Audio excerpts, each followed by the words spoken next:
بینەرانی پایتەخت میدیا سلااوتان لێبێت ئەم کاتتان باش لە نێو هۆلی مامۆستا سەعەد عەبدوڵڵا لە شاری هەولێر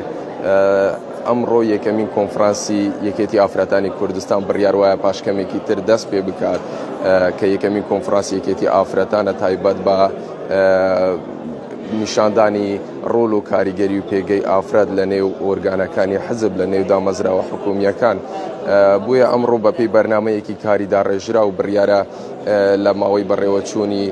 کۆنفرانسەکەدا پاشکەمێکی تر سەرۆک بارزانی بگاتە هۆلی کۆنفرانسەکە و لێرە وتاری دەبێت. هەروەها بە درێژایی کۆنفرانسەکە حەوت پەنێڵ دەبێت کە تیایدا کۆمەڵێک پەنێلیست قسە دەکەن دەربارەی ڕۆڵ و پێگە و کاریگەری ئافرەت لە نێو کۆمەلگا لە نێو ئۆرگانەکانی حزب هەروەها لە نێو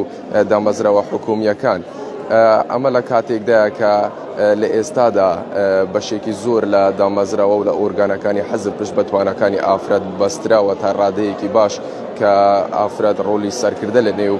کۆمەلگا و لە نێو دامەزراوەکاندا دەگێڕێت. من دەمەوێت زانیاری زیاتر لە میوانەکەم دکتۆرە هەتاو یەکێک لە پەنێلیستەکانی ئەم کۆنفرانسە وەربگرن. دکتۆرە ئەگەر بفەرموویت تێرە سپاس دەکەم. سلااوت لێبێ ئەم کاتت باش ئەگەر باسی ئەوم بۆ بکەی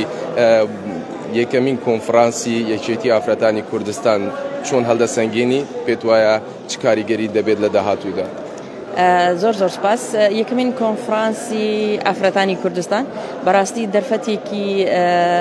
کاریگەرە، دەرفەتێکی زۆر باشە بۆ ئافرەتانی هەرێمی کوردستان بۆی کە ڕۆڵ و کاریگەریان هەبێ لە جنگەکانی دەوڵەتداریدا.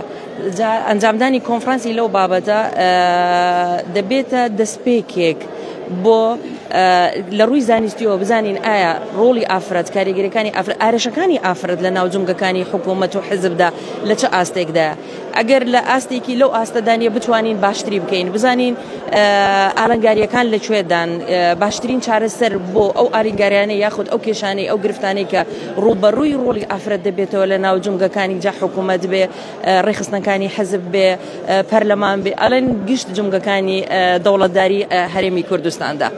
باشە دکتۆرە ئەگەر بووم باز بکەی ئامانج لە ڕێخستنی ئەم کۆنفرانسە چییە و چ کاریگەری دەبێت لەسەر بەرزکردنەوەی ڕۆلی ئافرەت لە نێو کۆمەلگا لە نێو ئۆرگانەکانی حزب لە نێو دامەزراوە حکوومیەکان؟ ئەزانی کاتێک کە دین کۆنفرانسێک ئەبەستین واتە ئێمە درک بە گرفتەکانەکەین، دەمانەوێت بین هەڵی بسەنگێنین، هەڵسەنگاندنێ بکەین بۆ ئەو ڕۆڵانەی کە ئافرەت هەیەی لە نێو ڕێخستنەکانی پارتی دیموکراتی کوردستان، لە نێو جنگەکانی حکوومەت، لە نێو جنگەکانی دەوڵەتداریدا. جا یەک لە ئاماجانە ئەوەیە کە زۆر خۆشبەختانە زۆر ئەو کۆنفرانسە یەکەمین کۆنفرانسی ئافرەتانە هەمووی ئافرەت تێدا بەشدارە، خۆیان دێن لە ئاریشەکان، لە گرفتەکان، چارەسەریەکان دادەنێن لە بۆ ئارێشانەی کە ڕوبەرووی ئافرەتان دەبێتەوە. خۆشبەختانە هەرێمی کوردستان گەر بە بەراورد بە ناوچەکانی تری عێراق بکەین، بە دەوروبەر بکەین، هەنگاوی زۆرمان هاویشتیە بۆی بە ڕۆڵ و توانای ئافرەت،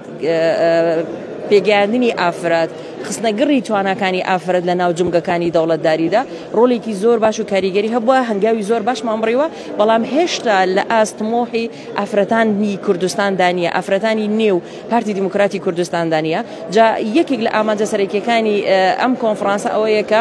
ڕۆڵ و پێگەی ئافرەتان و هەروەها ئەو گرفتانە چین کە ڕوبەڕوویان دەبێتەوە چۆن هەوڵ بدەین چارەسەریان بکەین. میکانیزمی گونجاو چییە بۆ چارەسەرکردنی ئەو گرفتانەی کە ڕوبەڕووی ئارێشەکانی ئافرەت دێتەوە، ڕۆڵی ئافرەت دێتەوە. ئەو ڕۆڵە ئافرەتان شان بەشانی پیاوان هیچ جیاوازیەکیان نییە لە کایە ئابووری و کۆمەڵایەتی و سیاسیەکاندا. ئەمان شان بەشانی ئەمە کۆمەلگا بەرەو پێش دەبن. جا یەک لە ئاماجە سەرەکیەکان ئەوەیە کە بتوانین ئەو ڕۆڵە زیاتر بکەین، ڕۆلی ئافرەت زیاتر بکرێت لە نێو کایەکان و جنگەکانی دەوڵەتداریدا. باشە دکتۆرە، ئێوە ڕازین لە ڕێژەی بەشداریکردنی ئافرەت لە ماوەی ڕابردوو لە چوەکو لە نێو حزب چ لە نێو حکوومەت لە بوونی پۆستی باڵا؟ لە ئاستی تمۆحی ئافرەتان نییە، ئەمە پێمان خۆشە زیاتر بێلەوە، بەڵام وەکو ئاماژەم پێدا لەگەڵ ئەو بارودۆخەی کە هەن ئێمە لە تمۆحمان زیاترە. ئەمانەیە ڕۆلی ئافرەت زیاتر بێ لە هەموو جومگەکاندا تەنیا بەس تەنیا لە ڕێگەی کۆتاوە نەبێ بەڵکو لە ڕێگەی ئافرەتان خۆیان بتوانن ئێمە دڵنیان کە ئافرەتان توانایان زۆر زۆر لەوە زیاترە کە بە دەرنەخراوە یان خودکاری لەسەر نەکراوە بێنێ ناو جومگەکانی ڕێخستنەکانەوە بێ جومگەکانی حکوومەت بێ پەرلەمان بێ ئاستی ئەتۆمۆحی ئێمە زۆر زیاترە بۆیە هیواداری لەم کۆنفرانسەدا ئەم ڕۆڵە ئەم پێگەیە زیاتر و زیاتر بکرێتن نەک تەنیا لە بە کۆتا ئافرەت بڕواتە نێو جومگەکانی حکوومەت و حزب و دەوڵەتە بەڵکو هەوڵ بدرێت کە زۆر لەوە زیاتر بێ ئەمە یەکێک لە تمۆحەکانی ئێمە یەکێک لە هیوا و خواستەکانی ئێمەی ئافرەتانە بۆ ئەم کۆنفرانسە یەکێکی لە پانێلیستەکان لەم کۆنفرانسەدا داواکاری چی دەبێت قسە چی دەبێت پەیامت چی دەبێتن بۆ ئافرەتە بەڵێ تەوەری من ئەنجامدانی توێژینەوەک بوو لەسەر میکانیزمی پێگەیانی ئافرەتی سەرکردا لە نێو یەکێتی ئافرەتانی کوردستان و هەروەها لە نێو هەموو جومگەکانی حزب و دەوڵەتدا هەوڵمانداوە لە ڕێگای ئەو توێژینەوە گرنگترین ئالینگاریانەی کە ڕوبەڕووی ئافرەتی سەرکردە دەبێتەوە بە تایبەتی لە ناو یەکێتی ئافرەتانی کوردستان بخەینە ڕوو و باشترین چارەسەر باشترین پێشنیازیش و باشترین میکانیزم بۆ ئەوەی ئەو ڕۆڵە چۆن بتوانین ئافرەتێکی سەرکردا کە پێ بگەێنین کە دڵنیام ئافرەتی سەرکردا دەبێت توانای خۆی تێدا بێت دڵنیاشین لەوەی کە ئافرەتانێکی زۆر هەن لە هەموو جومگەکانی ڕێخستنەکانی پارتی دیموکراتی کوردستان و ناو جومگەکانی حکوومەتە و دەوڵەتداری هەیە بەڵام چۆن بتوانین پەرەی پێ بدەین زیاتر چۆن بتوانین پێ بگەینین زیاتر بۆ هەموو جومگەکانی تر نەک تەنیا هەر پارتی دیموکراتی کوردستان هەر بۆ نەک تەنیا جومگەکانی نێو ڕێخستنەکانی پارتی دیموکراتی کوردستان بەڵکو بۆ جومگەکانی تری حکوومەت و دەوڵەتداری زۆر سپاس دەکەم زۆر بەخێر بێن ئەزیەت مادە سپاس دەکەم وەلە بینەرانی پایتەخت میدیا ئەوەی بینیتان و گوێبیستی بوون قسەکانی دکتۆرە هەتاو یەکێک لە پەنێلیستەکانی یەکەمین کۆنفرانسی یەکێتی ئافرەتانی کوردستان بوو کە لەسەر بەڕێوەچوونی کۆنفرانسەکە کردی دەمەوێت دووبارە ئاماژە بەوە بدەم کە لە ئامادەکرا و ئەو بەرنامەی ئامادەکرا و کە تایبەتە بە بەڕێوەچوونی یەکەمین کۆنفرانسی یەکێتی ئافرەتانی کوردستان دیارە لە کاتژمێر 9:09 پێشوازی لە میوانەکان دەکرێت لێرە دواتر بڕیارە لە کاتژمێر دەستپێکی مەراسیمەکە بێت هەروەها سەرۆک بارزانی وتارێکی دەبێت لە میانی بەڕێوەچوونی کۆنفرانسەکەدا هەروەها کۆمەڵێک چالاکی تری جوورا و جۆر دەبێت بە تایبەت لە بابەتی بوونی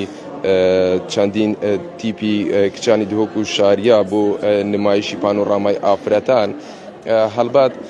ئەمە یەکەمین کۆنفرانسی یەکێتی ئافرەتانی کوردستانە کە لە هۆلی مامۆستا سەعات عەبدوڵڵا لە شاری هەولێر دەبەسترێت بڕیارە پاشکەمێکی تر وەکو باسم کرد پاش چەند خولەکێکی تری کەم سەرۆک بارزانی بگاتە نێو هۆلی کۆنفرانسەکە دواتر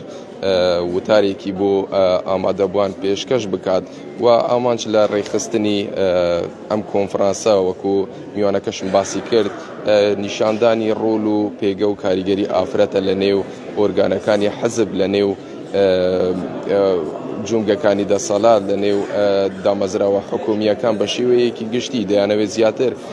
ڕۆڵ و پێگەی ئافرەت لە بەرچاو بگیرێت و گرنگی زیاتری پێ بدرێت و دەرفەتی زیاتری پێ بدرێت تاوەکو بتوانێت ڕۆڵی سەرکردە لە نێو کۆمەلگادا بگێڕێت ئەمەی بینیتان دوایین زانیاری بوو لە نێو هۆلی مامۆستا سەعات عەبدوڵڵا کە تایبەت کراوە ئەمڕۆ بە بەڕێوەچوونی یەکەمین کۆنفرانسی یەکێتی ئافرەتانی کوردستان